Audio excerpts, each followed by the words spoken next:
السلام علیکم سر۔ وعلیکم السلام اشفاق صاحب صاحب۔ ایک کے بعد ایک استعفیٰ آ رہا ہے، سپریم کورٹ میں کیا ہو رہا ہے، لاہور ہائی کورٹ میں کیا ہونے جا رہا ہے، کیا خبر ہے آپ کی؟ دیکھیں میں تو یہ سمجھتا ہوں کہ یہ بڑا ایک نازک وقت ہے اور اس میں پوری سپریم کورٹ کو کھڑے ہونا چاہیے تھا، اکٹھے ہونا چاہیے تھا۔ سپریم کورٹ تو کھڑی ہے۔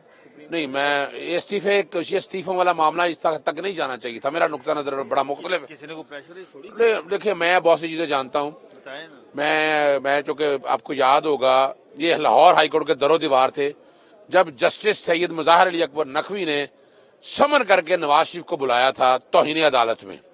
پھر پاناما کا کیس ہوا تھا، پاناما کے کیس کو اگر ساتھ ملا کر اب پہلے پاناما کا ہوا تو وہاں بیٹھ کر لندن میں یہ باتیں ہوتی تھی۔ نہال ہاشمی نے کہا تھا کہ ججز کو نشان عبرت بنا دیں گے، تو یہ یاد رکھیے گا نا۔ اس بنیاد پر نہال ہاشمی کو نہل بھی تو کر دیا گیا۔ دیکھیں وہ توہین عدالت میں کیا تھا، لیکن وہ بات اتنی ہے، وہ بات چھوڑی نہیں انہوں نے، اور وہ بار بار لندن پلان کا بار بار ذکر کرتے تھے۔ ان دونوں استعفوں کا نون لیگ سے یا نواز شریف سے کیا تعلق ہے؟ 100%۔ دیکھیے تاریخی طور پر بتانا چلوں آپ کو، اگر یاد ہو آپ کو 1997 کا پیریڈ، اس سے پہلے کا پیریڈ جب جسٹس سید سجاد علی شاہ صاحب کا دور تھا چیف جسٹس کا، اس وقت کیا ہوا تھا، سپریم کورٹ کو تقسیم کیا گیا تھا اس وقت بھی، اور یہ ریکارڈ کی بات ہے۔ اور میں یہ کہوں گا، میں تو آج بھی سمجھتا ہوں کہ جسٹس اعجاز اللہ صاحب کو استعفیٰ نہیں دینا چاہیے تھا۔ یہ اگر استعفیٰ دیا انہوں نے تو یہ اب سپریم کورٹ کو سوچنا ہے، ہمارے چیف جسٹس آف پاکستان کو سوچنا ہے۔ سپریم کورٹ کو کیوں سوچنا ہے؟ ان کا ذاتی فیصلہ ہے۔ یہ میں پھر بتانا چلوں، یہ ذاتی فیصلہ نہیں ہے، یہ ذاتی فیصلہ ہوتا ہے، یہ پریشر کی وجہ سے۔ تو یہ پھر وہ استعفے میں لکھتے نہیں، کوئی ضرورت نہیں لکھنے وجہ کی۔ لکھتے۔ نہیں، کیوں لکھیں بھی؟ یہ کیا ہمارے ججز کو اندازہ نہیں ہے کہ جو باتیں اس وقت کہی تھیں آج سچ ثابت ہو رہا ہے؟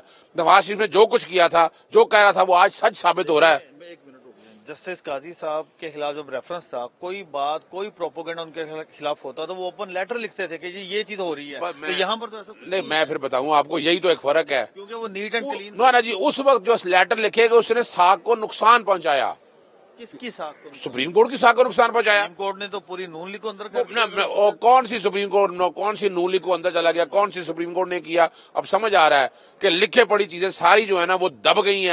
آج نواز شریف کے پاس نزدیک اعجاز الحسن صاحب کے خلاف نہ تو کوئی کمپلینٹ تھی، نہ کوئی چیز تھی، پھر کیوں استعفیٰ؟ دیکھیں کوشچن یہ نہیں ہے، میں تو اعجاز الحسن صاحب کو اس وقت سے جانتا ہوں جب جج بنے تھے، پھر لاہور ہائی کورٹ کے چیف جسٹس رہے، اور صاف اور شفاف آدمی، ایماندار آدمی، اور اصولوں پہ کھڑے ہونے والے آدمی ہیں، وہ قانون کی بات کرنے والے آدمی ہیں۔ لیکن اس وقت بڑی سیریس سی بات ہے، گروپنگ ہے سپریم کورٹ میں ججز کی، بڑی سیریس سی بات ہے۔ میں تو اوپنلی کہہ رہا ہوں نا، میں تو اس کو، اور جس وقت جسٹس قاضی فاضل صاحب یہ معاملہ لے کے چل رہے تھے، اگر سپریم جوڈیشل کونسل اتنی اہم تھی، تو جسٹس قاضی فاضل صاحب کا جو ریفرنس گیا تھا وہ آج میرٹ پہ نہیں ڈیسائیڈ ہوا، وہ تو اسی سپریم کورٹ نے وجہ کیا، وہاں ٹویٹ ریکارڈ کے اوپر موجود ہے جہاں ججز کے بہت قریبی دوستوں نے ٹویٹیں کی ہوئی تھی۔ میں نہیں ان میں جانا چاہتا۔ میں جو خطرناک حالات دیکھ رہا ہوں اس وقت، دیکھیں لائرز موومنٹ دو وجہ سے چلی تھی۔ ایک کا مقصد تھا جنرل پرویز مشرف کو ہٹانا، ججز کو نکالا گیا، اب ججز خود جا رہے ہیں میں وہی بتانے لگا ہوں، کاروائیوں سے بچنے۔ میں وہی بتا نہ اتفاق ہی نہیں، اس وقت ججز کو نکالا گیا تھا، اس وقت بھی ججز کو نکالا گیا تھا۔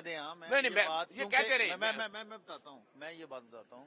پتہ یہ جب سے جسٹس قاضی فاضل صاحب نے سپریم جوڈیشل کونسل میں یہ کہا کہ اب بات اگر کسی جج پر الزام آیا تو استعفے تک نہیں رکے گی، پوری تہہ تک جائے گا۔ مجھے یہ بتائیں، مجھے یہ صرف اتنا بتا رہے جسٹس سردار طارق مسعود پہ آیا نا بات، الزام آیا نا، کس طرح ڈیفینڈ کرنے کا، یہ چھوڑ دیں اس بات کو۔ مجھے ملک نے کوئی ثبوت مجھے ان باتوں میں نہیں جانا، آئی ڈونٹ وانٹ۔ اگر بات کرنی ہے میرٹ کی تو پھر بات میرٹ کی ہوگی، بات کو نہیں تو میرٹ کی۔ میں تو دیکھیے میری بات کر لینے دیں۔ اس وقت ججز نکالے گئے اور اس میں سب سے زیادہ قصور کس پہ آ گیا؟ وہ آ گیا جناب جسٹس اس وقت کے جنرل پرویز مشرف کے اوپر۔ اگر آج حالات دیکھیں تو آج بھی حالات اس کے قریب ترین ہیں کہ ججز نکالے جا رہے ہیں اور ججز بھرتی ہونے ہیں۔ یہ میں بتا دوں آپ کو بات، یہ کوئی خالی ویکینسی کا ایشو نہیں ہے، یہ اس ملک کے مقدر کا فیصلہ ہے۔